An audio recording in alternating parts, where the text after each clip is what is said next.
रवि की आंखों में एक अजीब सी बेचैनी थी। पिछले कई दिनों से आसमान में काले बादल उमड़ते घुमड़ते आ रहे थे, लेकिन बरसात की एक बूंद भी नहीं गिरी थी। गांव के लोग आस लगाए बैठे थे कि कब बारिश होगी और सूखी धरती को राहत मिलेगी।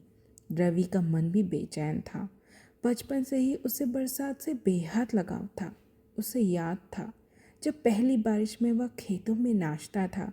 मिट्टी की सौंधी खुशबू उसे मदहोश कर देती थी। लेकिन इस साल ऐसा लग रहा था मानो बारिश उससे रूठ गई हो। एक दिन रवि ने निश्चय किया कि वह बरसात को खोजने निकलेगा। वह गांव के बड़े बुजुर्गों के पास गया और पूछा, दादाजी, बारिश क्यों नहीं आ रही है? दादाजी ने लंबी सांस ली और बोले, कुदरत की भावनाएं समझते हो बेटा। जब इंसान अपने स्वार्थ में लिप्त हो जाता है, पेड़ों को काटने लगता है और बारिश भी हमसे दूर हो जाती है।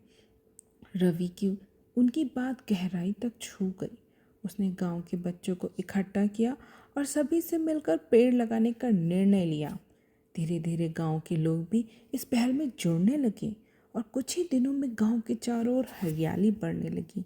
फिर एक दिन सुबह सुबह ठंडी हवा चली और आसमान में काले बादल घिराए। देखते ही देखते मूसलाधार बारिश होने लगी। रवि खुशी से झूम उठा। उसका विश्वास सही था। प्रकृति की देखभाल करने से ही उसका प्रेम वापस मिलता है। और उस दिन रवि ने जाना कि बरसात सिर्फ बादलों में नहीं, इंसानों के कर्मों में भी बसती है।